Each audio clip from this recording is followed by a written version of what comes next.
Start recording. Start streaming. Now we're live on Twitch.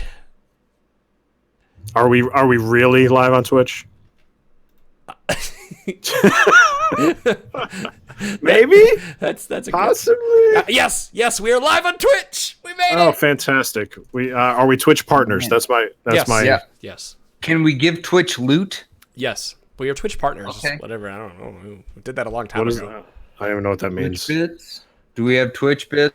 Got like weird faces of I could people? Twitch. I Twitch like Todd. Yes, like that. Yes. Wow. Oh, we're alive. So the stuff we talked about a minute ago, none of that's. So we're starting over, right? No, that's Well, not really. No, you can just keep going. I'm gonna take it and post and go like this. Okay. He's got two files. He's gonna tie them up in a bow, and then throw it at me. Okay. Well, then I talked about my birthday. I just want to say I enjoy spending my birthday with the two of you. Oh. Well, close to my birthday. I got to be out of town on my birthday, but this is as close as it gets. If you were nearby, I would make you cupcakes. You know what I would like you to make me? Those brownie chocolate chip cookie things you make. Those brookies. Oh, those are easy. Oh, Todd, those look dangerous. I would make you cruelty-free brownies. Cruelty-free? What? What does that mean? That means no animal products, of course. And they would No, taste better. Hold on. The only animal products you need are eggs. And No eggs. No eggs. we can What do treat you chickens real nice. No eggs. They okay. What do you use instead? Flaxseed. Oh, That's not an egg thing. it's not an egg substitute. It is, and it No. works perfectly fine. I realize I'm like a No. parakeet too, because I'm looking at myself. Sorry, I'm like, Yeah, I know. You're like, ooh, look at look, I'm so pretty. corner. Well, I hope say that we are all in the same place, physically all in the same place. That would be a great birthday present for me. Physically, I'm physically right here, boys. I know. Physically, I hope Wow. to be as physically fit as you when we're all physically in the same place. So I did the incline this last weekend. What I is saw that? I saw pictures of it. It's in Colorado Springs. It is this 40. It averages 41% incline. It's a mile up straight, on 41%. It goes up to 60% of an incline. It's all steps, and it's 2,000 feet elevation gain over a mile. And you just climb these steps straight up to the top. And it's like incredibly difficult and terrible, and I don't wish it on anybody. But anyway, How'd you do? I did it in an hour, 1 minute, and 36 seconds, which is better than the average for a first-time person. Oh, so that's good. For a 33-year-old, how about a 51-year-old? Would it take me about 7 minutes, probably. 7 hours? Nah, come on, Todd. You could do it. You could do it in like an hour, I 15 minutes. Climbing stairs, no joke, man. Yeah. No joke. You know what else is no joke? Video games. What? Oh, here we Segue. There, we did it. You did it. I'm here to help. living the dream. Okay, what you wanted to talk about games, so we're talking about them. Like Borderlands 3. Nah, screw that game. The game's I can garbage. talk about that. I didn't play it, so I can't talk about it. I have played it. I enjoy it. I think it's fun. It is Borderlands 2 and it's Borderlands 1. It's the exact same game. But that's not innovative.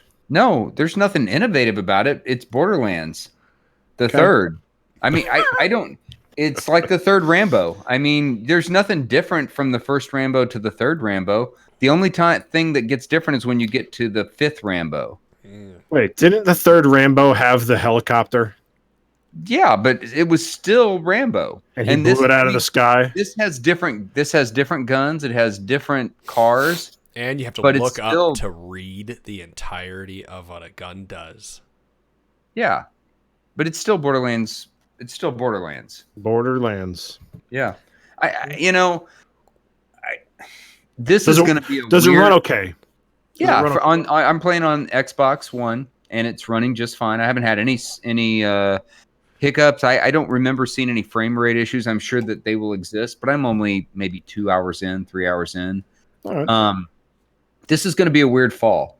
It's not the kind of fall where we're going to get excited about a video game or a video game franchise. I can't think of anything that's making me go, oh man, I cannot wait to play that. Mm-hmm.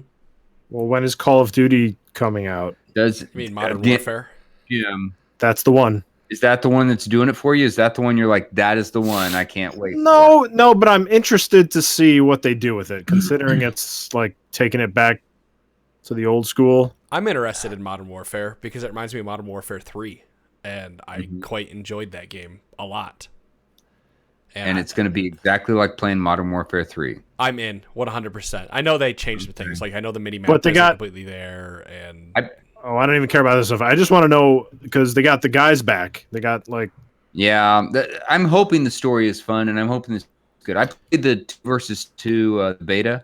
It's Yep. fine. it's fine. I don't play Call of Duty for the multiplayer. I play it for the story, and that's a funny thing. So who says that? you can laugh. Who says that? Well, I play no, Modern Warfare for the story. Like everybody Exactly. plays it Who for- says it? I say the same thing. I played it Podcast for with a the, bunch of old men. Oh. Yeah, I played it for the story too. I'm playing. Okay, here's another one. I'm playing Gears of War 5. I'm primarily playing it for the single player.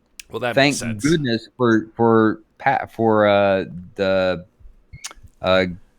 Xbox Pass. Oh, you got it for free. Yeah. Yeah. Yeah. And That's I good. enjoy, but I would have bought it and probably just played the story because JJ and I have played some multiplayer together, and then we tried to play some of the co-op stuff. Co-op is okay. There's nothing spectacular about the co-op in Gears of War 5. But the co-op in Gears of War 1 was my totally favorite thing of that game. The Horde mode. Yeah. That was Gears Can of you War 2. imagine?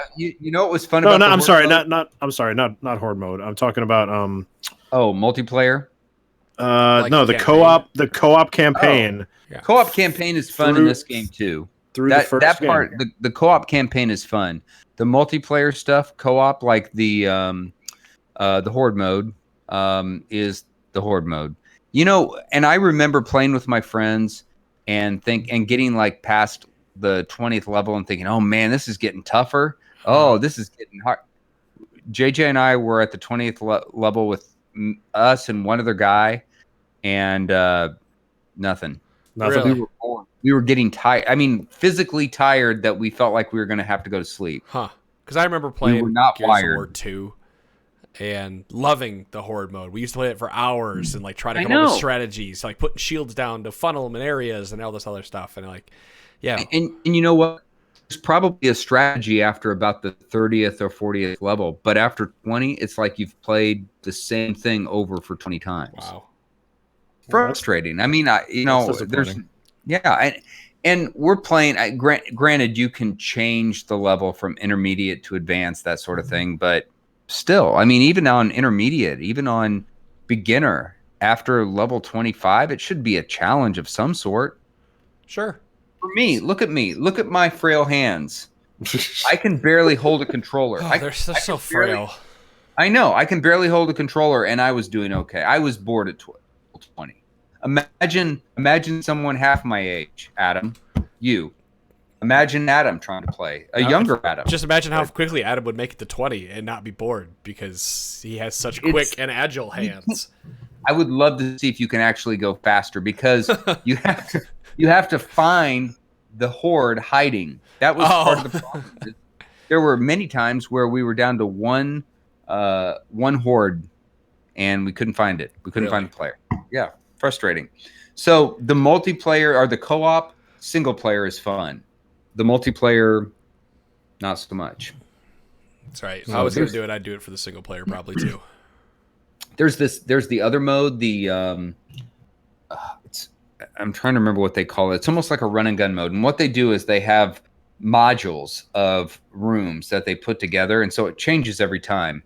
And you probably heard about this mode at E3. And you're essentially, there's gas that is continuously showing up in each of the little modules as you're trying to make your way. It almost looks like a maze. And you're trying to make your way from point A to point B. And you have a limited amount of weapons. You have a limited amount of ammo, and the gas keeps showing up. So you're forced forced to move to the end point.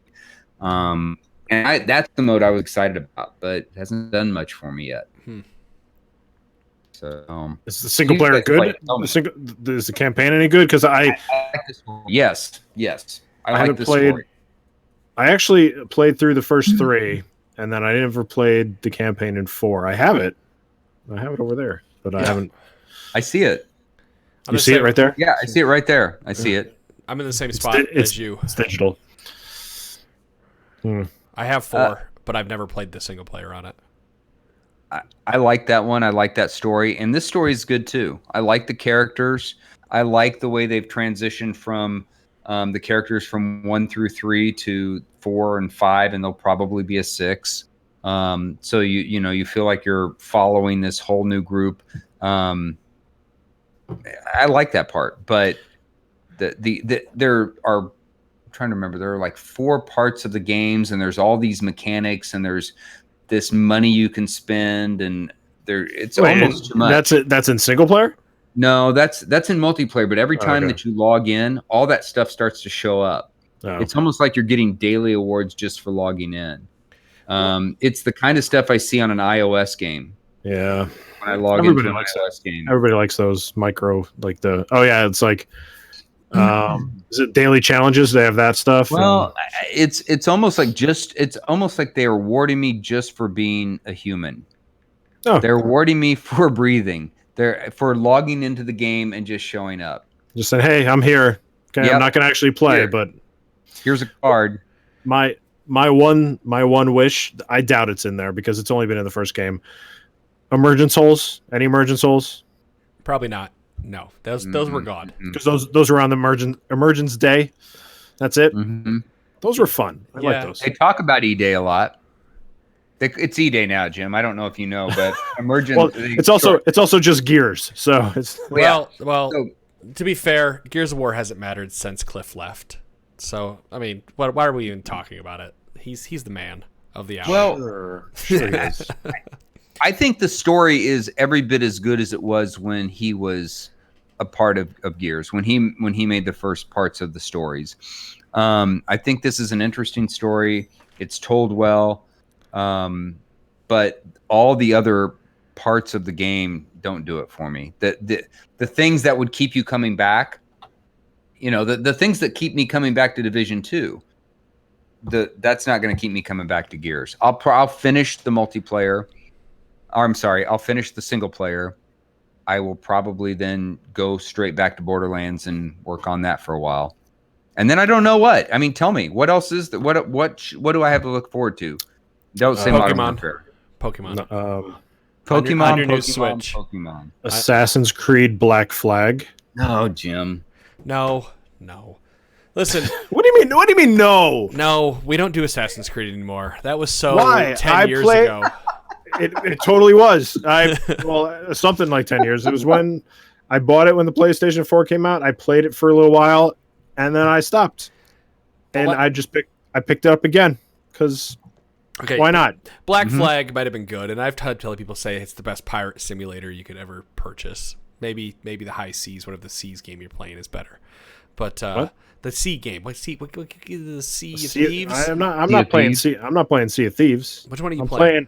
I'm playing Black Flag, dude. Yes, he's actually playing Black Flag. Actual Black Flag. He's been talking about it. Yeah, I don't care anymore. So what made you decide to go back to Black Flag? I said to myself, Assassin's Creed games, I finished the first one, the second one part 2, second one part 3.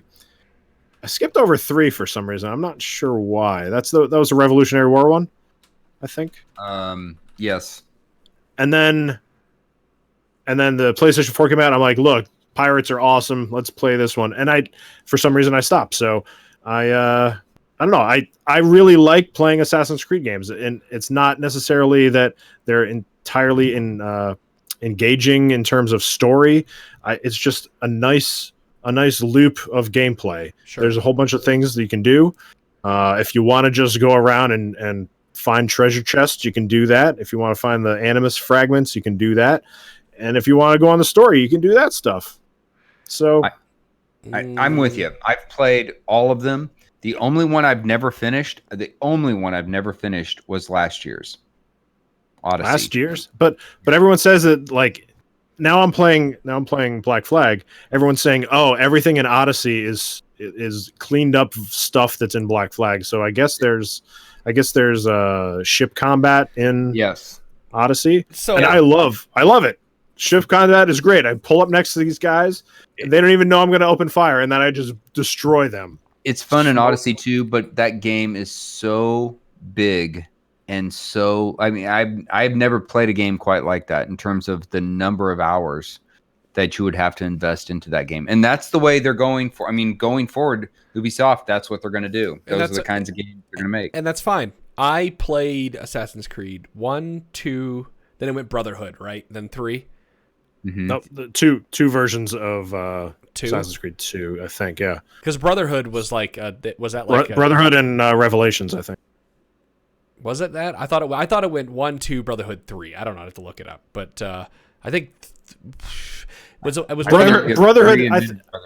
I think Brotherhood was probably my favorite Assassin's Creed game of last generation for sure. I was going to say, okay, I'm going to look at Assassin's Creed. Yeah, it went 2. Yeah, you're right. 2 Brotherhood, Revelations 3. That's how it went. I thought I played 3. I didn't. I played 1, 2, and Brotherhood, and I loved Brotherhood a ton. And then I just kind of fell off. It kind of fell off the radar for me. But I guess from what I've heard, basically Revelations, Creed, Liberation are all not that great, but you should just pretty much skip right to Black Flag. And Black Flag, again, is the best pirate simulator ever. It's great. They say it's not even really an Assassin's Creed game. It's just a great pirate simulator. I like sailing the ships and having my sea shanties be sung to me.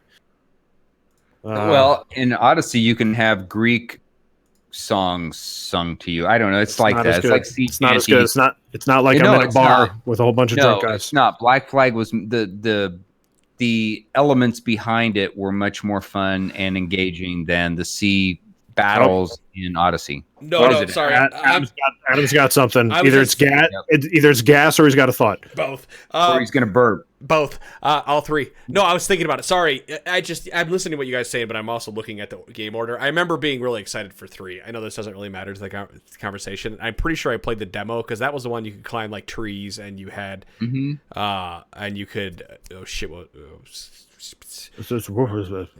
Beep.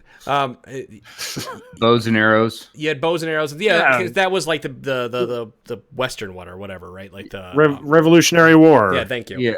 Yes. Right. Because I remember I played a demo for that one, and then I never ended up picking it up. I think that was about the time that I stopped playing games that weren't League of Legends. Yeah, 2012. That was about the time that I started playing League of Legends. So yeah, that's why I didn't play that. Wow. Shift Select says that 2007 was the first Assassin's Creed release. Wow. Yeah, that's 12 years of Assassin's Creed games. Mm-hmm. That's insane. Yeah, because Assassin's Creed 1 was pretty garbage. No, I think that was when I was into like achievement hunting and stuff. I got all of the achievements for that one. I remember, and there was no reason for it. I remember the reviews for that game. People were trying to wrap their heads around this open world game and this story that was completely different than anything that had been shown before. So people didn't necessarily embrace it, but I think they respected it for what they were trying to do. I respected it for that. Fruition in 2. 2 was just one. Okay. 1 was garbage compared to 2, only because they went back and they fixed everything in 2, right? So if I'm comparing them, but it really is kind of apples to oranges because it was a revolutionary style of open world game when it first came out with the way you were assassinating people. And then 2 made it better. They fixed most of the controls, and then, of course, as we go through it, I'm assuming the controls got better because I remember Brotherhood came out with all sorts of different ways you could jump around and dive and, like swing and whatnot. Brotherhood also added different mechanics too. You had your management of your assassins, right? So you could send out you can send out your boys to go do missions for you, and that I didn't expect to be continued on into something like Black Flag, but there it was. Except in Black Flag, it's got these, you can get a whole bunch of ships. You get a whole bunch of ships, and they go out and do missions for you with the ships. You got to send them out to go, make shipping lanes safer, and once they do that, then they can go out and do their thing and trade and diplomacy stuff. It's just meters that fill up and whatever, but it's cool. It's fun. I like it. I'm having fun with a game that's 6 years old. Nothing wrong with that. Listen, I told you guys I went and purchased No Man's Sky VR. I purchased 3 VR games since we've last talked. I purchased No Man's Sky. Shoot, I was looking at the other one. I'm gonna have to minimize this, and it's gonna look really funky for a second. Where is it at? Five Nights at Freddy's, of course. I talked about that one. Yeah. And Blade and Sorcery. That was the third one. Sorry. So I'm going to talk about Blade and Sorcery first. If I don't know if you guys, if you look at Reddit at all, usually in the gaming subreddit, there's always like these really funny clips of like VR games, and everyone's like, "What's that game?" And they, Blade and Sorcery. So what Blade and Sorcery is it's a combat simulator, medieval combat simulator, but they've gone like the extra links to make you be able to do whatever you want to be able to do in the game. For example, you could climb a tower and a archer's over the edge. You could reach up, grab the dude by his head, and throw him. Right? You can it's real time swinging of swords. If you hold a two-hander, your hands have to be like a two-hander in real life, and you have to swing it. The same thing with a sword and board. Everything. It's all like 1-to-1 motion. And they also went the extra mile where I made my character really tall, and when I first got in the game, I smacked my head against the top of a door frame, and I had to literally duck to get through it. But this is where I got into before. Do you remember us talking about how you move in VR games, the teleporting? Yep. Yes. They made it so you just move normally, where you push the joystick and you walk forward. And I played the game for 20 minutes, and I had to take my headset off and go lay down. I legitimately thought I was going to throw up. And I always thought I wanted like that normal 1-to-1 movement, but I think I get why we don't have it now, because my brain like can't figure out why my body isn't moving, but I'm seeing all this stuff moving. It's kind of like reading it's kind of like getting car sick, right? Reading a card. That's what happened to me. Yeah, I know exactly what that feels like. There's only been PSVR games that have done it to me, but the ones that have, I thought maybe I'm not for VR. But it was just those games. Right. Yeah. So, it's just games where I'm moving and I'm not teleporting. For some reason, my mind can't wrap around the fact that my body isn't moving. Maybe that's the reason why. So my first experience with modern day VR was PSVR and Rush of Blood. I played the game and I was like, man, this is pretty cool. But after that, for the whole evening, I just did not feel great. Yep. You were scared. Because you were scared. It wasn't that I was scared. No, you were scared. It was because I felt totally sick. But then, so it's funny you bringing up VR. I went over to my buddy's house, and he's had a lot of back surgeries, so he's been like looking for ways to be more mobile, I guess. Mm-hmm. And he started really getting into VR again. And he's bought like all of this stuff, and he's like doing this. He's doing actually a fundraiser for St. Jude's. He's going to be driving across country, taking VR videos in a Tesla. That's fun. That's cool. So he's going to go to California and record his journey doing that. So that's cool. But he brought over the Oculus Quest, which is, I guess it's the standalone thing that you just need your phone or whatever. And he had me play this game called Brigade. Something Brigade. It's like basically it's on PlayStation 4. Mm-hmm. And it's effectively Virtua Cop, except you're ducking, like instead of the button or whatever to duck behind the stuff, you're actually physically VR Crisis Brigade. Yeah, that's it. Okay.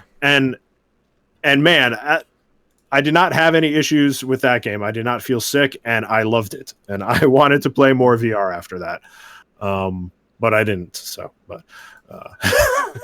maybe this year, after I'm done paying for all the pool stuff that I need to pay for right now. Don't do it. Yeah. Don't buy anything related to that. To the pool? No. Well, I have to buy the stuff related to the pool. I mean, just right now, get a skateboard. Take all the water out and just get a skateboard. I feel like we had this conversation last time. I don't have a concrete pool. I know. It's a vinyl liner. I can't skateboard on vinyl. Some Tony Hawk Don't fan let you that are. stop your dream. Don't let that stop your dream. Figure it out. This isn't my dream. This is your dream. I just wanted to do Christ Air off of your pool. Why do you take everything I love? All right, whatever. I think that's the option, but I don't know. Why don't you think I should do anything with VR right now? Because I just don't think it's going to be ever polished like we think it's going to be. And I think I have an Oculus Rift, which was top of the line, and still more than less is. Right? Like, I know there's new models and stuff coming out, like the HTC stuff, and then, of course, if Valve ever gets their crap together, that too. But all the games that I've played, let me take this back. One, you have to have a very large area to play VR in. You can't just sit on your couch and play and get immersed in the game. Mm-hmm. Two, you have to have a large area. Two, you have to have a computer that supports it, of course. Like, you need a good graphics card. Like, because, it's very intensive. So I know you have a decent PC, Jim, so at least you can run that. And three, the games are too expensive, and there's not enough people with VR headsets to review them to make it worth buying the games. Most games that come out are about $40, and $40 really isn't that much money. But when there's I don't know, maybe 100 reviews in the game, compared to some of the other like $10 games that I could buy and sit at my computer and play, it's just not really worth it. You have to slog to the store and read reviews and try to figure out what's good, because it's not mainstream enough for people to go to Polygon and look at their 5-star review for a game. That's my big problem, is there's just not a big enough player base because the barrier of entry is too high. I mean, it's definitely more of a niche market right now, and some people like that. Some people like the more hobbyist style approach to games where it wasn't as mainstream. So maybe that's actually a draw for some of the people that are in VR right now, right? Yeah. I bought it because I played at a friend's house and I had a lot of fun when I was there, so I went and bought it. And I think my major problem with playing VR right now isn't the fact that I'm getting sick. I don't like feeling boxed in when I'm playing the game, because I put the headset on and I'm immersed into a new world, but maybe it's the family man in me now, or the father in me. I like to be kind of aware of what's going on around me. Yeah. And if I'm in a world, it's much harder to do that. I gotcha. So it's probably I'm gonna, like I said with everything else, it's probably not for me because of where I'm at in my life, and that's okay. But plus, I feel like it's. I'm complaining. I feel like that's all I do when I talk about this stuff. But I go and I work all day. I work really hard. I get mentally exhausted. I want to sit down and not have to try super hard in a game. And I kind of, you got to physically exert yourself when you're playing VR games. Adam, I get what you're saying. I have put my PSVR headset on once, probably in the last 10 months. I tried. I forgot the name of the game.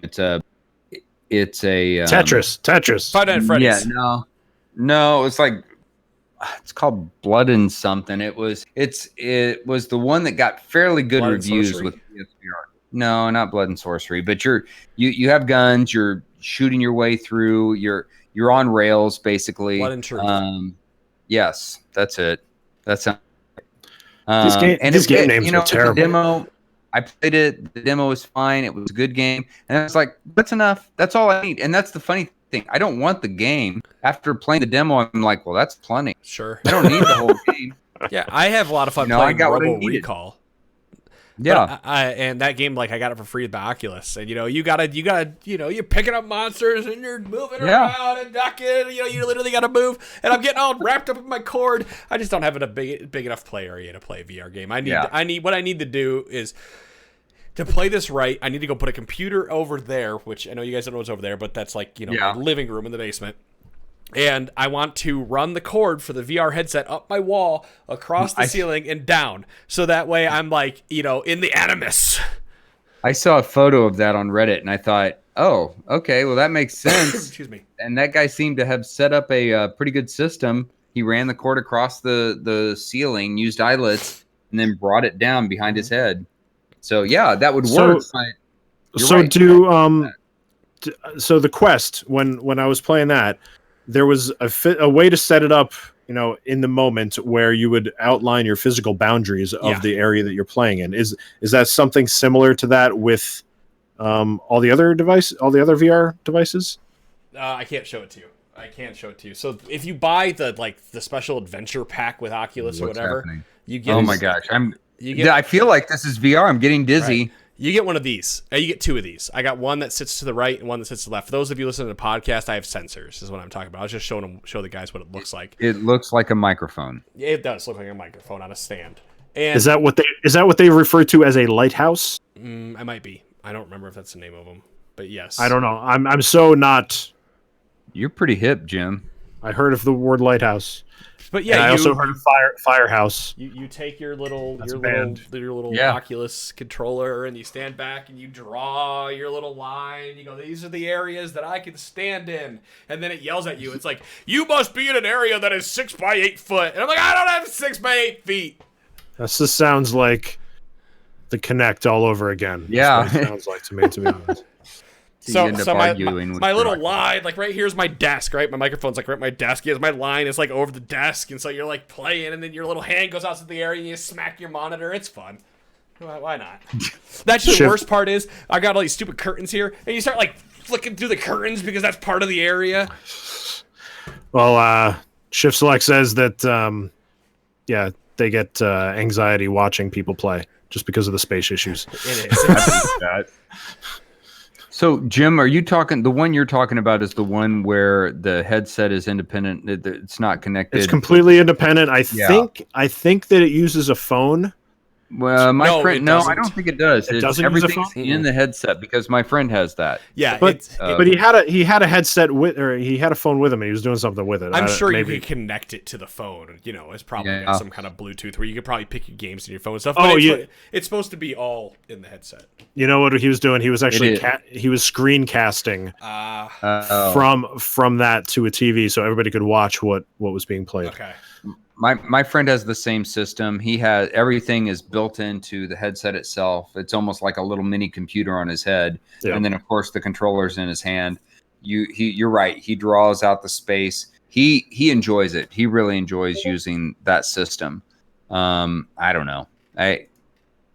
He's going to bring it down sometime. He lives a couple hours away, but he's going to bring it down probably sometime in October. I'm going to try it, see, but it may not be the thing for me. So I hope he has 5 Nights at Freddy's for you, because I told you guys I was going to go play that one. I'll ask him.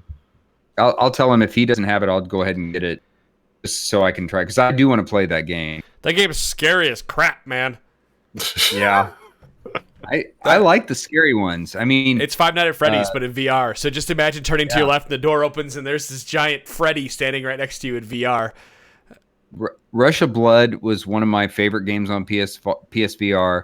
I think that Resident Evil in VR was Man, that was scary. it was incredible. I played I half couldn't the even game. imagine that. Oh my gosh. Oh, it's great. It's great. We played Um, the latest, not the latest, the one that came out on PS4. What was that? Resident Evil 4 or 5? 5? That was 5, right? What? Yeah. The one that came out on PS4. Yeah, that's Resident Evil 7. 7. That's Yeah. it. I can't remember the 7. numbers. We played. Yeah, we and- got to the point where we didn't. We forgot an item. We didn't find a specific item like 4 hours before the point, 5 hours before the point we're at. So now we're stuck because we have no ammo and we have nothing. So we ended up just like never finishing the game. I played half of it regularly with the controller and then half in VR, and really, but I'm kind of weird that way. I've been jogging in the morning around 5:30. It's pitch black, and I listen to a podcast called Spooked while I run in the Nice. yeah. And everything's good except for every single morning there's this one guy that runs past me and he wears all black. And I have a headlamp on. He doesn't have anything. And it gives me a heart attack every morning. That's the only thing that scares me. The show I'm listening to doesn't scare me. Today it was about Bloody Mary. Didn't scare me one bit. But the guy that wears all black freaks me out every morning. When was it? Was I talking to you guys a long time ago about that? I don't remember. I was talking to somebody and telling them I don't believe in ghosts, but I love listening to ghost story podcasts and stuff, especially when you're in the middle of nowhere. So, Spooked is the best. It's a great podcast. I'll go pick it It up. only usually goes around October, Halloween. A lot of their episodes they have on a Luminary, which you have to pay for, but they also have the free episodes, and the free episodes are fine. So it's worth listening to all the way to Halloween. I can't listen to anything but Critical Role right now because I'm only like 43 episodes in, and there's 120 in the first season, and they're all like critical. What's Critical Role? I don't know that one. You don't know that one? That's the D&D podcast. Yes, it's Dungeons and Dragons. So what is? It's live play Dungeons and Dragons. Oh, and all of the players are voice actors.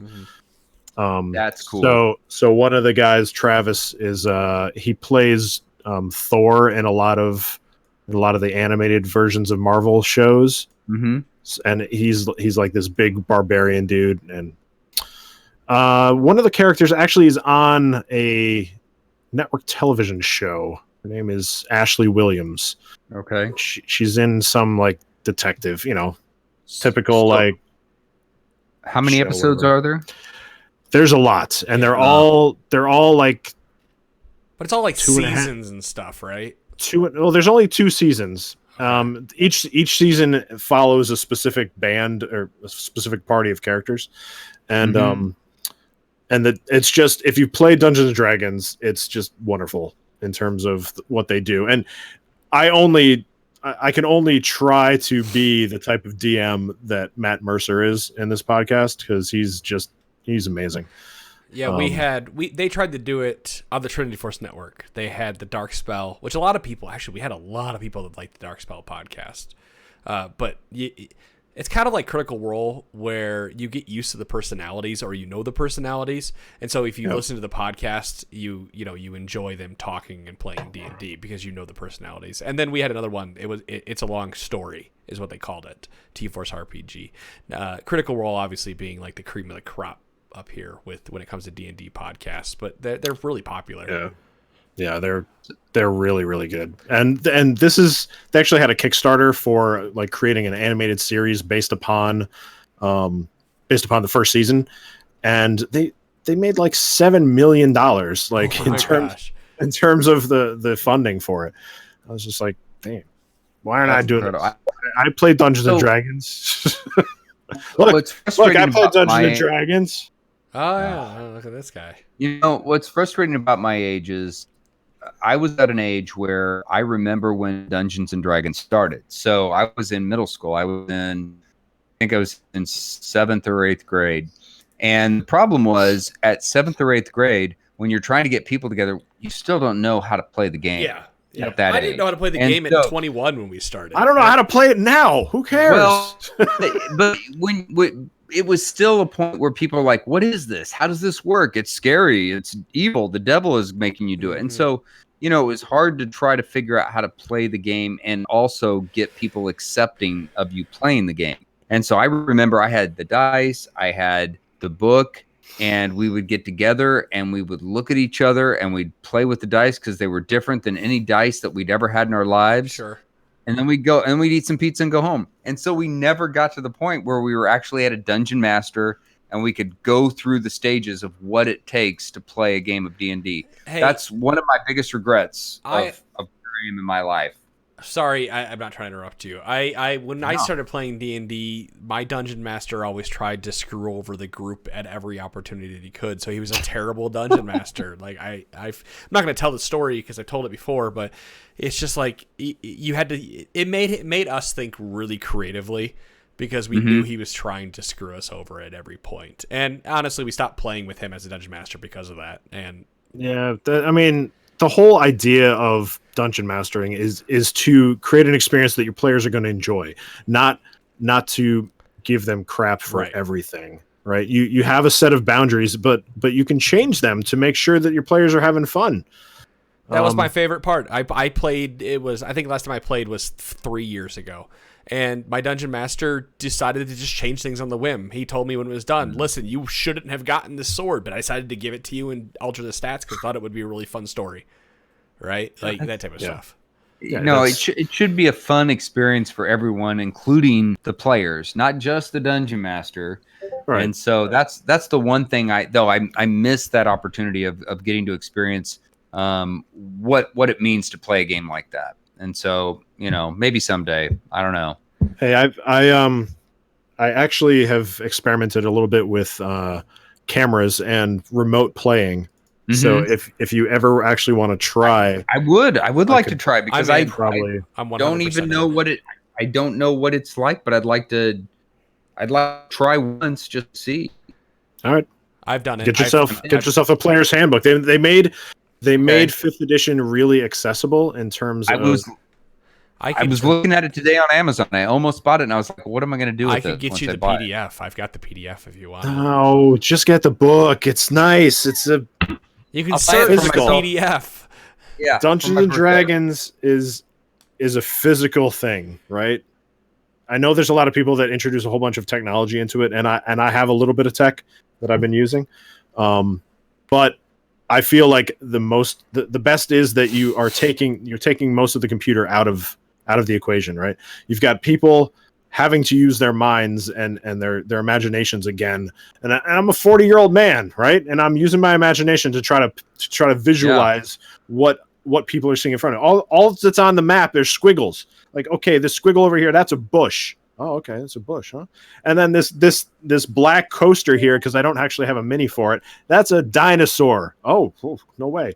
So like it's forcing you to use part of your brain that you probably haven't used in a real long time.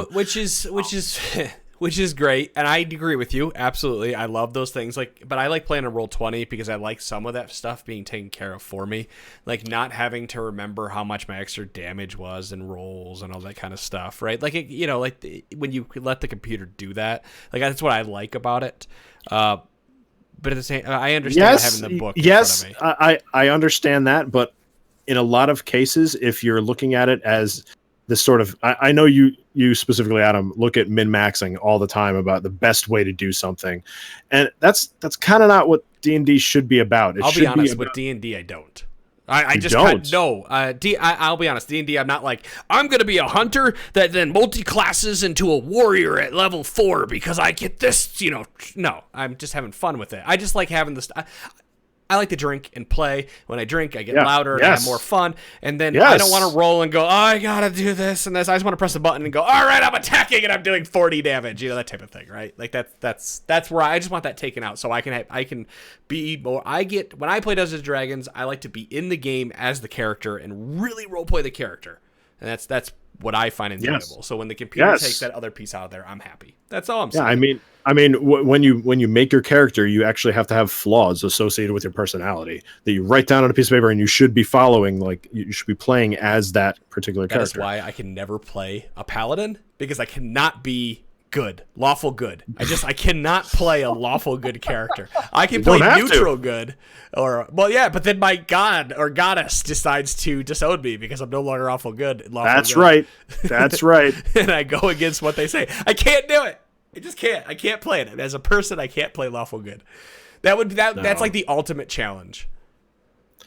And I don't even know what you guys are talking about. Well, yeah, okay. I seriously don't. It's as easy as I'm a paladin. I have to be lawful good, so everything I do has to be within the law and has to be good. There's no ambiguousness. I can't try to intimidate somebody because I'm no longer lawful good if I'm intimidating. That's not true. Well, okay, that's not true. And you can go about it in a way that you can be lawful and intimidating, but you have to play within the boundaries of what your character's not backstory, but alignment is. That's one way to build your character. Yes. And I have the best character ever that I want to play next. I want to be a hunter that wants to be the best damn sushi chef in the land and is only trying to find the next best sushi recipe. Sounds like Monster Hunter. Like when you're cooking in Monster Hunter. Yeah. Speaking of Monster Hunter, perfect segue, Todd. This is good. I heard that game is good. So my stepson, I have realized that I have failed as a father and stepfather or whatever because I have not played hardly any games at all with my stepson. He loves video games. I haven't sat down and played hardly anything with him. And I was listening to a podcast today, the Trinity Force podcast, actually, and they were talking about video games and how their parents let them play and yada, yada, yada. I was like, you know what? I need to play something with Aiden. And so he's got Monster Hunter. He's put maybe 20 hours into it. I know that single player campaign's really long. And I said, Monster Hunter is on sale today. I can get it for $25. I'm going to buy it. So now I've never, ever, ever played a Monster Hunter game in my life. I'm going to buy that game, install it tonight, and start playing with my stepson for, a couple hours every other night or something when everybody else goes to bed, so that I can play a game with him and try, because I want him to get, this is kind of being selfish, I want him to get interested in video games so that I have another excuse to buy video games, and that maybe he gets into computers. Well, this is just like if you want your kids to do well at sports, it's because you kind of want to live vicariously through them. That's why he can't go wrestle, because I would be like a coach and stuff. So yeah, it's not gonna happen. You know what's bizarre is my son. So Cameron turned 20 on Sunday. Or Happy birthday! Happy birthday! So Cam is 20 on Saturday, and Cam likes video games, but he has never liked video games the way that I do, which has always blown my mind. He's had access to every single console system. Mm-hmm. He's had access to any game that he really wanted to play because I was buying them.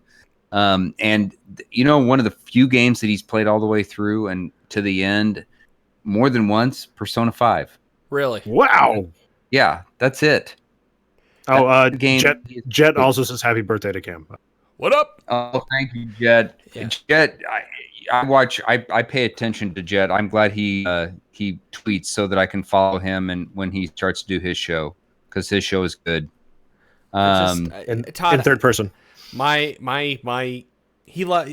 your typical 13-year-old, because he's 13 in like 20 days or something like that, right? So yeah, he loves Minecraft. He enjoys Pokemon, which is kind of going the way of the dodo slowly, because you're 7th grade.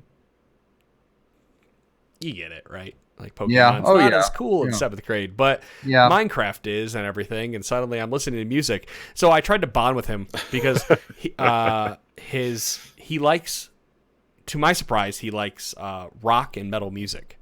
And so I bought a family plan on Apple Music, and I gave him access to it. And I've been sending him albums. I'm like, dude, I found this album. This album's a banger. You should listen to it. And I just get, it's cool. Back, but I'm like, that's all I need. Like, that's what you're gonna get, right? Yep, that's what you're gonna get. Crazy. It's crazy how they react to, we've played games before, we've played multiplayer games before, but he has his own direction. I've tried to play Persona 5. It does nothing for me. He's played that on 2 different systems. He's played it on PS4 and he played it on the Vita. Persona 4. Oh, Persona 4, not 5. Yes, I'm sorry. Persona 4 on the Vita. And then he played Persona 5 too. That was on PS4, right? Yep. Yeah. So he's played both. Those games do nothing for me. And so, but I respect his taste in games because I know those are good games. You know what I liked? You know what I liked about Persona? I think it was 3.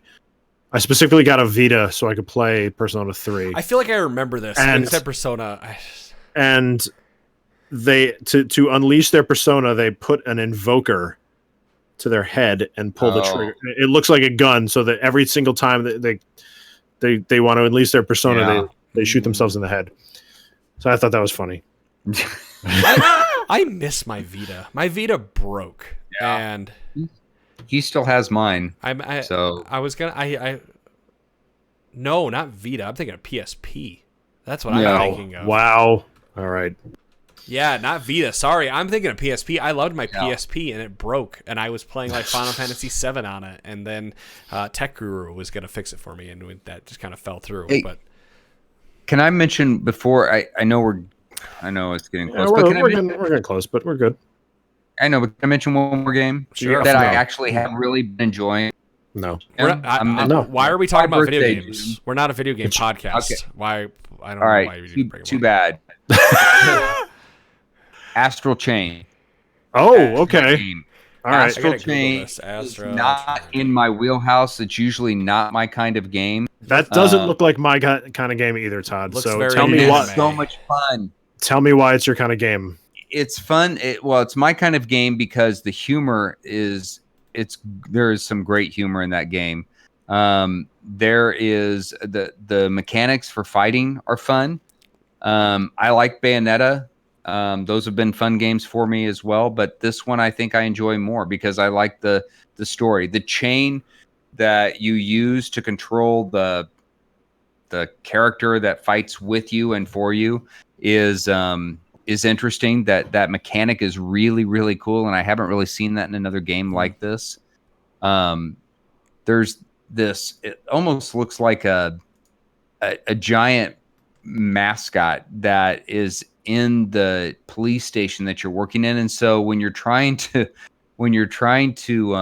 learn the different areas in the police station, you'll turn around and the mascot will be standing right there staring at you. And it's funny. It catches you off guard, and they get the humor as well. And that's what I like about it. So it's an interesting game. Those are the kinds of games on Switch that don't drop in price, but if there was a price break at some point, it would be worth picking up just because it's fun. And there's a lot of game there too. I'm probably halfway through that one. And I'm still learning mechanics. But so normally that would annoy me, but that doesn't annoy me in this game. You mentioned Bayonetta. Is it like that in terms of the combat? Because I'm not big into it's more strategic than that. You have to kind of think your way through it. Bayonetta and Devil May Cry remind me of each other a little bit. Once in a while. Yeah. Mm-hmm. And I played the Devil May Cry 5 is on Game Pass on Xbox, and so I've been playing that and. There's so many mechanics to the point where it's almost not fun because so many things that you have to learn to do as you're playing. This game there are things that you learn, but they do a much better job of introducing those elements and those play styles to you as you play the game. So Astral Chain is of the games I've mentioned, I've enjoyed that as much as I have Borderlands and really just about anything else I've played this fall. So there. Oh, wow. I'm done. That's all. I just wanted to mention that game. That's your birthday. That's your birthday bonus round. Right. Thank you for my birthday.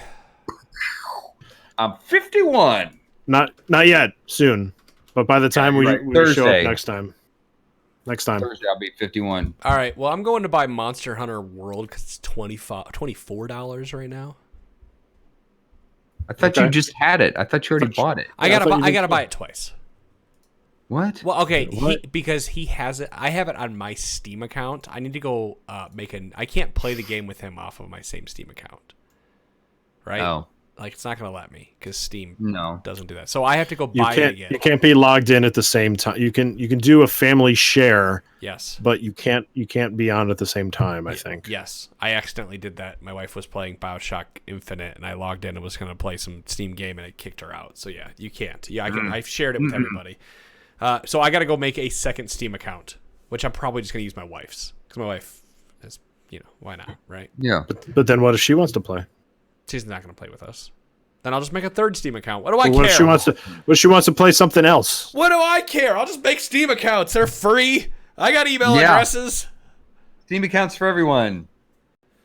I got another Steam account. I got one called Pizza to the Moon. I made it for the kids.